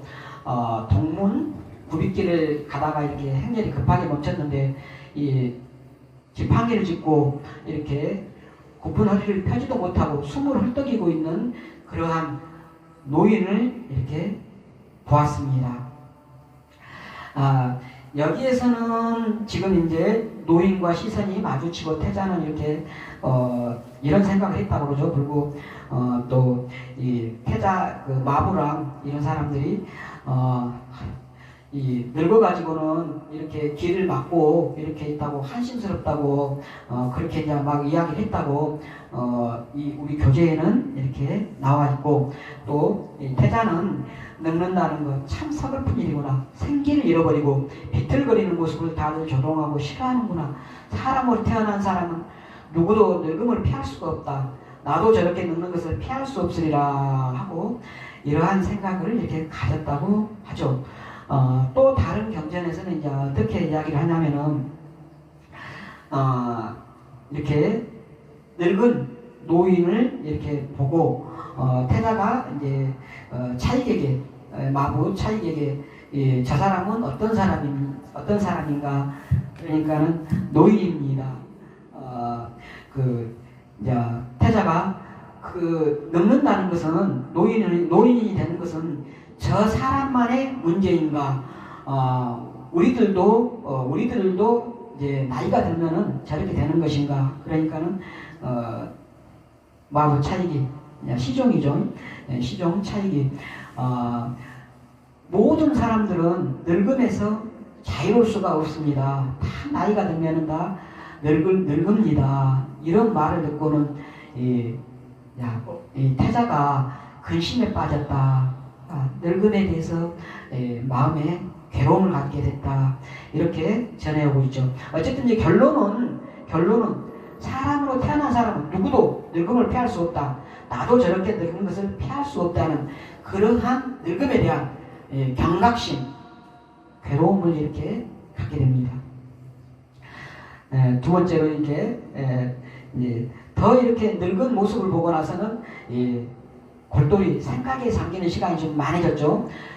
이제 또 그러니까는 친족들이 또 이제 또 한번 남원으로 가자고 이렇게 친족들이 이렇게 해요. 그러니까는 또 남쪽 나들이 또 나섰죠. 남쪽 성목일가에 거적대기를 둘러싸고 섬뜩한 귀신 몰골을 한 사람이 이렇게 누워 있는 것을 봅니다. 병든 사람이죠. 병든 사람은 엉겨붙은 머리칼에 붉은 종기가 온몸에 붉어지고 종기에서 더러운 피고름이 흘러내리고 있었고 고통에 신음하면서 자기가 토해놓은 오물리를 이렇게 뒹굴고 있는 그러한 비참한 모습을 보았습니다. 그리고 이제 여기서도 이제 시종은 왜 이렇게 길을 가로막고 있느냐 하면서 이렇게 이제 불평을 하면서 거기를 피해 가는데 부처님은 태자는 이제 혼자 속으로 이렇게 생각을 하는 거죠. 저 사람들 저 아픔을 상상이나 했을까? 저 사람 역시 지난날엔 젊고 건강했으리라. 찬란한 미래를 꿈꾸고 많은 이들의 기대를 받으며 넘치는 의욕으로 하루하루를 살았으리라. 그런데 이제 나중에는 늙고 병들었다는 것이죠. 나 또한 저렇게 병드는 것을 피할 수 없으리라 하고 근심 걱정에 이렇게 또 빠져들었다고 하죠. 아까 말했던 그러한 이제 경전에서는 여기서도 마찬가지로 마부 차익에게 저 병드는 저 모습이 저 사람만의 일이냐 나의 일이냐 이렇게 하니까 그렇게 똑같이 질문하는 내용들이 나옵니다. 이제 어쨌든지 그러한 경이 있다는 것을 여러분들이 참고로 알아가시고요. 중요한 것은 나 역시 저렇게 병드는 것을 피할 수 없으리라는 그러한 이제 이 마음속에 심하게 이렇게 병듦에 대해서 이게 경각심을 가져가는 그러한 것이 중요합니다. 또 이제 이 나들이를 갔다 올 때마다 이 태자의 얼굴에서는 웃음이 사라집니다. 수도다나 왕은 이제 그 아시타 선인이 부처가 될 것이라고 출가해서 부처가 될 것이라고 했던 그게 계속 이렇게 애원이 떠오릅니다. 그래서 두려웠죠. 그래서 또 이제 여기 서문으로 이렇게 또 가도록 이렇게 합니다. 손에 이끌려 동산으로 가던 도중에 한 무리의 장래행녀를 만나게 됩니다. 그러면서 태자는 슬픈 일이다. 피할 수만 있다면 얼마나 좋을까. 허나 누가 죽음을 피할 수가 있단 말인가. 내가 사랑하는 이들은 모두 저렇게 내 곁을 떠나가리라. 나 역시 애탄 오름을 뒤로하고 홀로 죽음의 강을 건너야 하리라. 이러한 생각을 하면서 근심이 이제 더 커져가는 거예요. 늙은 사람, 병든 사람, 또 장래행렬까지 보면서 근심만 이렇게 커져갔습니다. 이렇게 보면서 세상은 온통 고통으로 아우성인 모습을 이렇게 노병사의 모습을 보면서 괴로웠죠. 태자는 이 조마조마한 눈길로 바라보는 아버지에게 마침내 미루고 또 미뤘던 말을 꺼냅니다. 아버지, 저는 수행자의 길을 걷고 싶습니다. 불안이 현실로 이렇게 닥쳐오니까 아버지의 수도다나 왕은 분노를 참지 못하고 차라리 내가 출가하겠다. 아비를 버리는 불효에 가문의 대까지 끊겠냐. 가문의 대까지 끊으려고 하느냐. 그런 말을 해요. 그러니까 가족에게 얽매여 산다는 건 너무도 답답한 일입니다. 저는 수행자로서 자유로운 삶, 청정한 삶을 살고 싶습니다. 가업을 이을 자식도 없는 이에게 절대 출가를 허락할 수 없다. 저의 4가지 소원을 들어주실 수 있다면 출가하지 않겠습니다. 아버지, 영원히 젊음을 누리며 늙지 않게 해주십시오.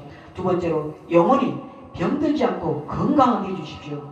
사랑하는 사람들과 영원히 이별하지 않게 해주십시오. 이런 고통을 2번 다시 겪지 않게 해주실 수 있다면, 이런 4가지 소원을 들어주시다면 저는 출가하지 않겠습니다. 태자야, 그런 말 하지 말아라. 이 세상에 늙고 병들어 죽지 않을 사람이 누가 있느냐? 행여 누가 듣고 웃을까 겁나는구나. 아버지, 그 고통을 피할 수 없다면 저는 출가하겠습니다. 아버지 수도다나 왕은 진노해서 성문 경계를 강화하면서 태자 출가를 막았다고 이렇게 나옵니다.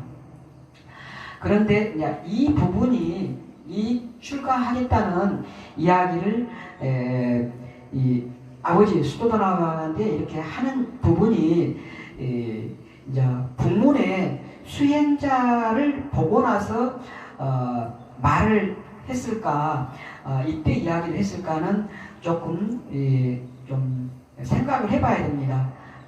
왜냐하면 수행자의 사문에 출가 수행자의 모습을 보고 이때 태자는 저런 출가 수행자의 삶이 모습이 있구나. 나는 출가 수행자의 길을 가야 되겠다. 그렇게 결심을 했거든요. 그랬을 때 과연 이것이 먼저 북문을 가기 전에 이걸 먼저 했는가? 이 내용은 이제 교재에 이렇게 나와 있어서 이렇게 이제 말을 한 거고, 여러분들은 북문을 갔다 온 뒤에 이렇게 아버지에게 이러한 말을 했을 수도 있다는 것을 여러분들이 생각을 해보시길 바랍니다. 자, 태자 나이 29살에 또 이제 동남서 세 문을 노병사의 모습을 보고 태자는 더 이렇게 이제 괴로움 속에 또 아버지가 또 이렇게 아버지한테 그런 말까지 하고 나서 이제 하니까는 더 이렇게 다른 것들을 다 안 했다 그래요. 혼자 있는 시간이 더 많아지고 점점 이렇게 사색하는 시간이 많이 길어지고, 그러다 보니까는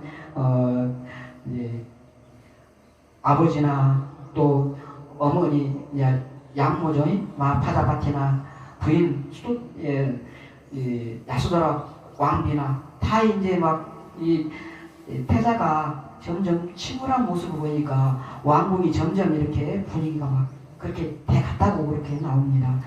그래서 사촌들이 이렇게 이제 또 봄놀이 가자고 또 이렇게 막 합니다. 그래서 북문으로 이제 이번에는 갑니다. 북문으로 이렇게 갔을 때 머리와 숨을 깎은 수행자가 이런 옷을 입고 걸어가는 모습을 봅니다. 바로 하나를 들고 서두르는 기색도 없이 맨발로 당당하게 걸어가는 모습을 보죠. 눈빛은 너무나 강렬하고 부드러운 걸음걸이는 강물처럼 평온한 모습을 봤습니다.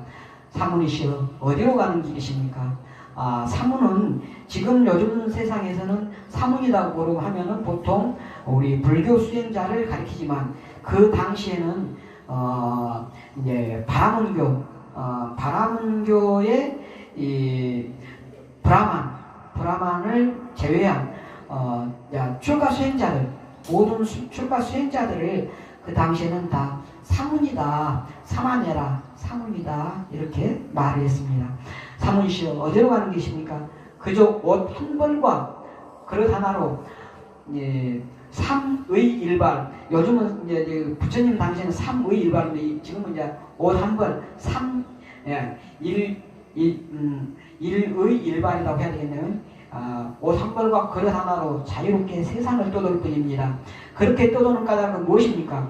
저는 지난날에 늙고 병들어 죽는 삶의 고통을 직접 겪고 모든 것이 덧없음을 알았습니다. 저는 이 고뇌를 벗어나기 위해 친족과 벗들의 울타리를 뛰어넘었습니다. 이 말이 굉장히 중요해요. 이 고뇌를 벗어나기 위해 친족과 벗들의 지금 이 태자는 그걸로 고민하고 있잖아요.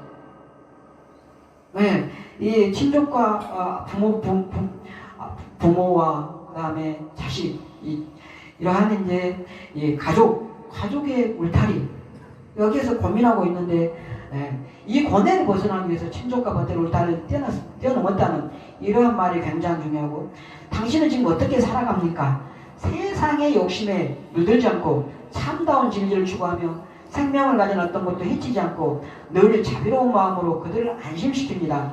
고통을 만나도 근심하지 않고 기쁜 일을 만나도 들뜨지 않습니다. 자갈을 물린 말처럼 저 자신을 엄히 다스리고 태산처럼 무거운 걸음으로 해탈의 길을 따라서 한 걸음 한 걸음 옮길 뿐입니다. 이 해탈의 길, 이러한 무거운 걸음으로 해탈의 길을 따라서 이렇게 간다는 이 말도 좀 의미가 있죠. 이 추구해가는 이제 마지막 깨달음의 길을 이렇게 말하는 것이죠. 그 말을 듣고는 이 태자는 훌륭합니다. 정말 훌륭하십니다 하면서 이 수행자의 두 발에 예를 올렸다 그러면, 그리고 나서 이제 이날 나들이는 정말 즐겁고 저녁까지 이렇게 아주 즐거운 시간이 됐다고 합니다.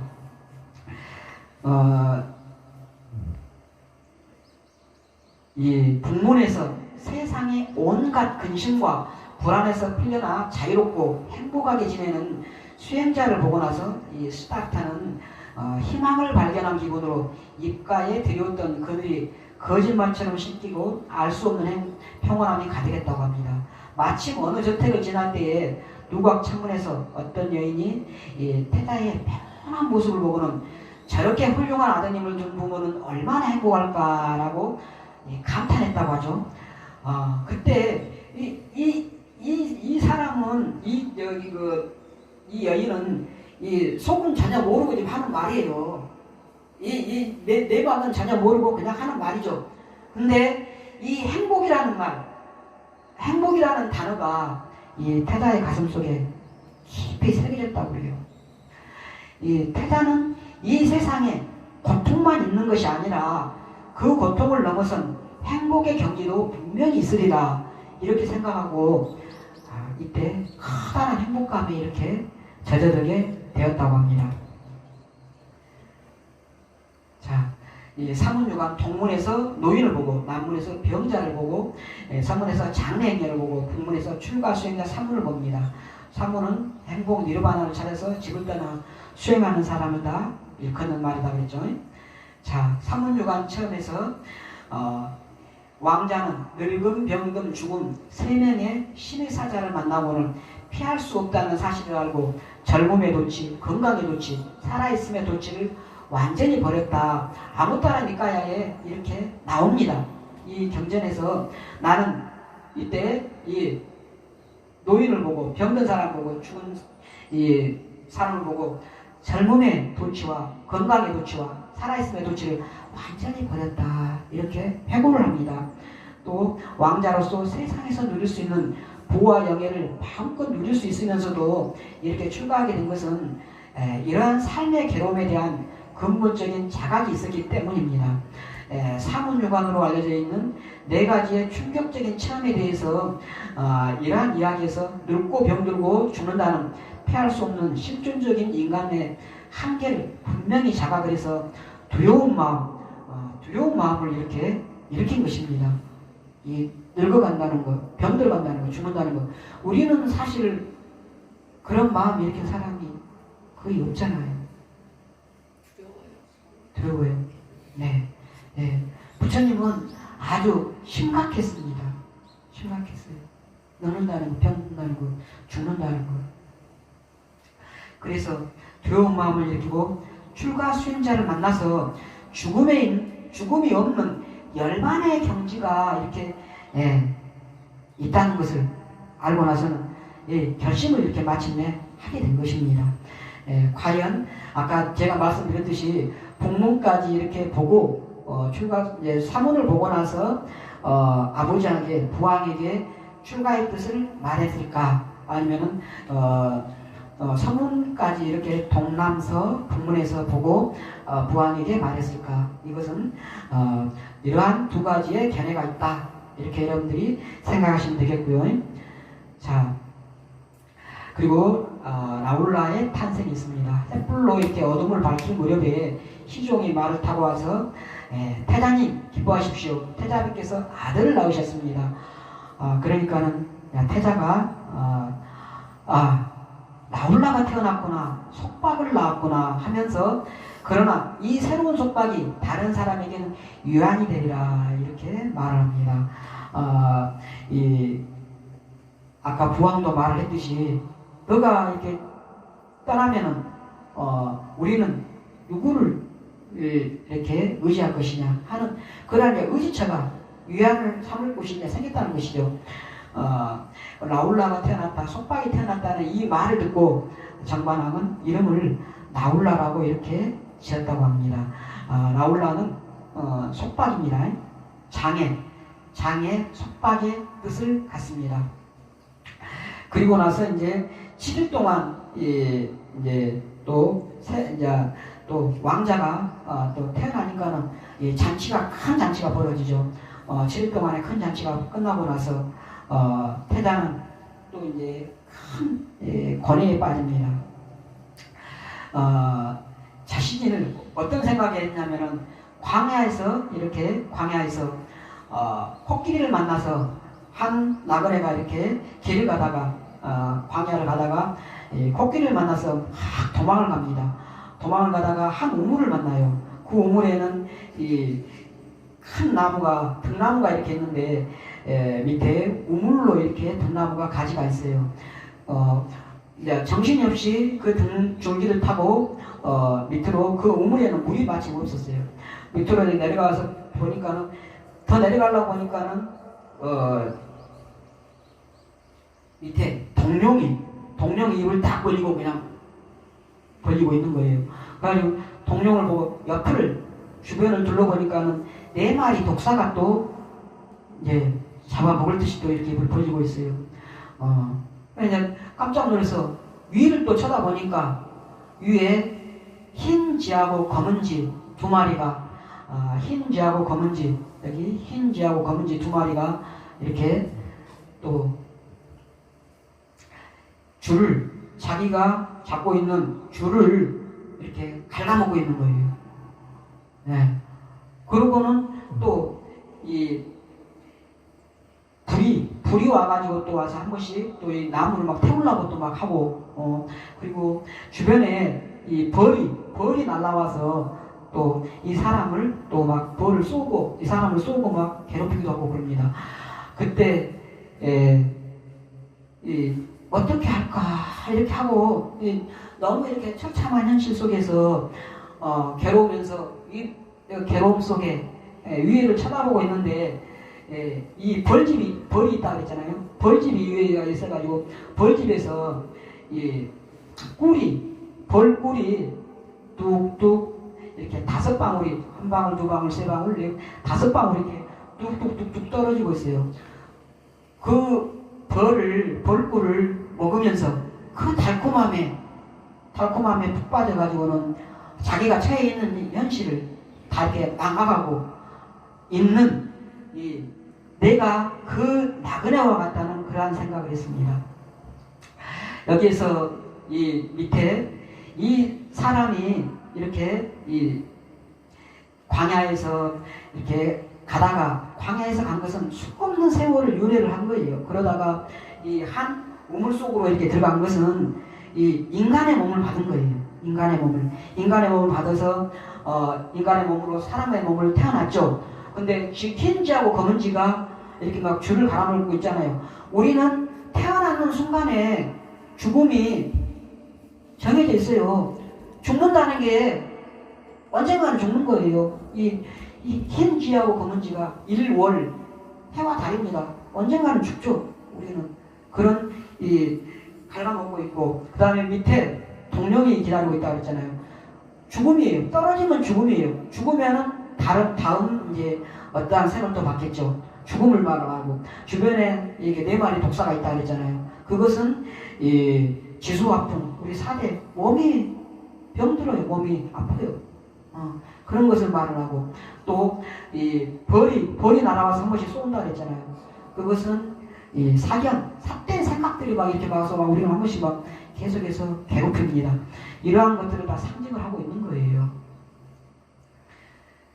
자, 여기는 지나가고요. 자, 똑똑똑똑 이러한 다섯 방울에 이것은 뭐냐? 오용락입니다. 재물, 색욕, 그 다음에 식욕, 음식, 그 다음에 잠, 수면, 그 다음에 수명, 이러한 다섯 가지 오용락, 이 다섯 가지 오용락의 달콤한 감미로움에 빠져서 이 눈을 감아버렸다는 것이죠. 바람의 나무가 흔들릴 때마다 삿된 소변이 쏟아져 나와서 온몸을 쏘아대고 두 마리 쥐가 쉬지 않고 뿌리를 갉아먹고 사방에서 독사들이 씩씩거리고 사나운 들불, 늙음과 병등이 일어나서 광야를 이렇게 태울 때도 눈을 꼭 감고 바람이 다시 불면은 이 뿔이 뚝뚝 떨어지니까 그 뿔들이 언제 떨어지나 하고 이렇게 그것만 기다리고 그 맛을 다시 볼 순간만 기약한 채 모든 고통과 두려움을 잊고 있는 현재 나의 삶도 이 나그네와 다를 바 없지 않은가. 이러한 생각을 태자는 그날 저녁에 이 나홀라가 태어나고 7일 동안에 이렇게 잔치가 끝나고 나서 이런 생각을 내가 이러한 나그네가 아닌가 그런 생각을 한 거예요. 그리고 나서 이제 달이 서쪽으로 기울 무렵에 태자는 자리에서 일어나서 태자비의 방으로 가서 소리 없는 걸음을 옮기고는 얇은 휘장 너머로 산통과 젖먹이 치닥거리로 지친 야소다라가 깊은 잠에 빠져 있는 것을 봅니다. 눈도 뜨지 못한 아이는 달콤한 꿈이라도 꾸는지 엄마 품에서 꼬물거리면서 연신 방긋방긋해요. 너무도 사랑스러운 두 얼굴을 태자는 멀찍이서 이렇게 바라봅니다. 발걸음이 잘 안 떨어지죠. 마지막으로 이렇게 바라보고 한참을 서성이다가 발걸음을 돌려서 차이기 방으로 향해서 일어나라 찬나야. 태자님 이 밤에 무슨 일이십니까? 칸타카 말 타고 다니던 말에 안장을 올려라. 갈 곳이 있다. 영문도 모르고 이제 찬나는 이렇게 이제 가게 되죠. 고요한 카필라산의 문턱을 넘으면서 태자는 다짐을 합니다. 늙고 병들어 죽어야만 하는 이 고통과 근심을 해결하지 못한다면 고향으로 돌아오지 않으리라. 최상의 진리를 얻기 전에는 결코 고향으로 돌아가지 않으리라.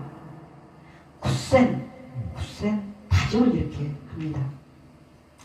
그러면서 태자는 희미한 달빛에 의지해서 길을 제쪽으로 하죠. 동쪽 하늘이 밝아올 무렵에 태자는 아노마강가의 은빛 모래언덕에 다다릅니다. 이 강을 넘어가면은 이제 국경이죠, 국경. 그 강을 건너면 이쪽은 석가족의 카필라 왕국이고 저쪽은 이제 말라족의 왕국, 다른 나라 국경이죠. 그래서 왕자의 모습을 갈 수가 없잖아요. 그래서 이제 여기서 길을 멈추고 칼로 머리와 수염을 자릅니다. 그리고는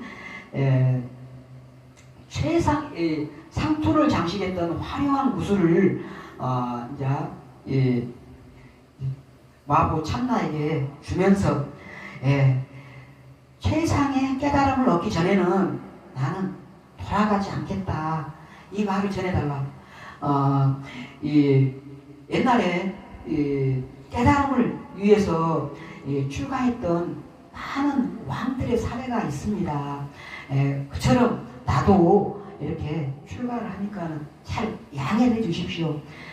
이제 이렇게 떠나면은 세상의 깨달음, 진리를 얻기 전에는 돌아가지 않겠습니다 하고, 그러한 말을 전해달라고 하면서 이렇게 상투를 장식했던 그러한 보석을 전해주고, 그 다음에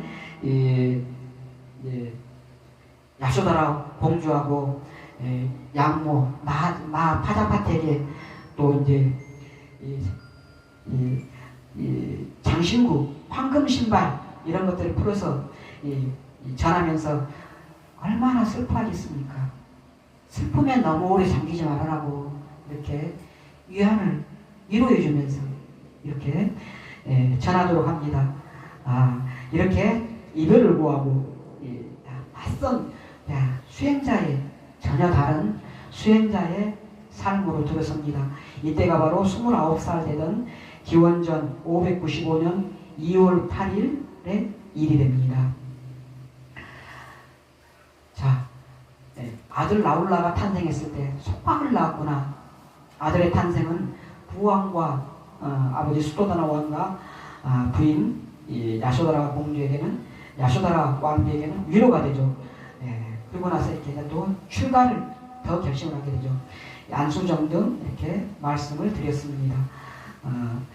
그리고 출가제일은 음력 2월 18일 나이 29살 때이죠. 자, 시다르타 태자의 출가의 의미는 이 늙음과 죽음의 고통을 해결하기 위해서 이렇게 출가를 한 겁니다. 이미 우리 부처님의 출가를 위대한 포기라고도 합니다. 왕이 이미 태자가 됐잖아요. 어려서부터 이미 태자에 올랐고 왕위는 정해져 있습니다. 왕위도 버리고 사랑하는 아내 야소다라, 아들 나올라, 모든 세속적인 가치, 세속적으로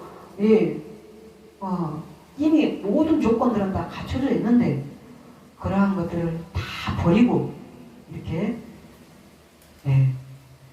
출가를 합니다. 더 큰 의미를 위해서 자기 버림을 나간 거죠. 이 더 큰 의미는 뭐냐?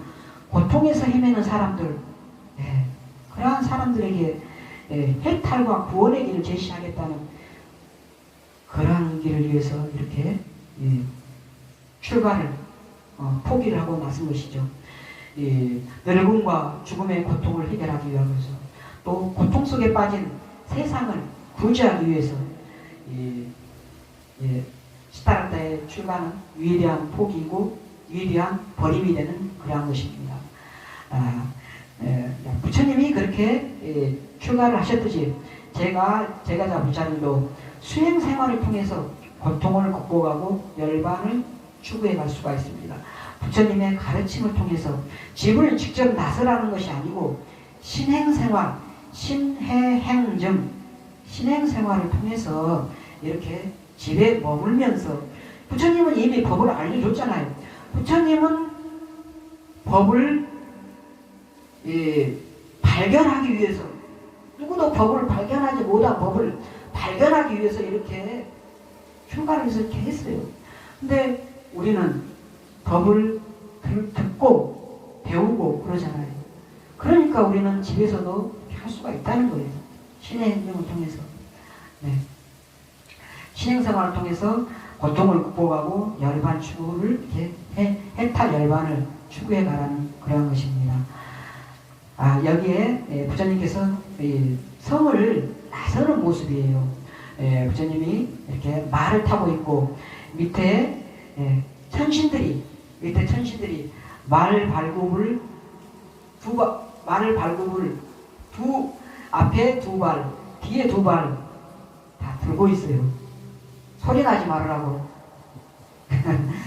이렇게 말을 발굽을 다 뒤에 천신들이 이렇게 말 발굽을 들고 뒤에 찬나가 일산을 거기는 항상 일산이 이렇게 따릅니다.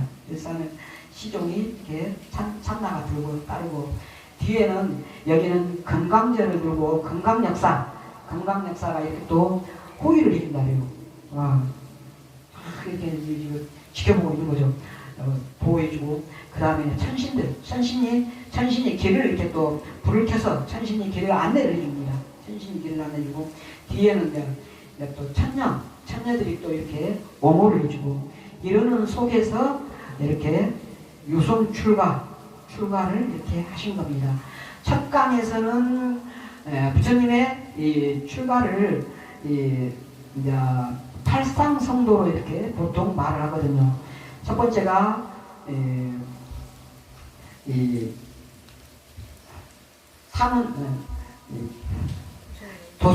도솔레이상. 첫 번째가 도솔레이상. 도솔천에서 이렇게 내려오는 모습이고 두 번째가 비란강생상. 룸비니에 이렇게 태어나시는 모습, 이 첩강에서 이 도솔레이산과 비랑광생산 두 모습을 이렇게 설명을 드렸고, 오늘 이 강에서 두 번째 강의에서 이 사문유관상, 사문 동남서부 사문유관에서 그렇게 출가이트를 굳혀가지고 마침내 유성출가상까지 이렇게 강의를 하게 되었습니다.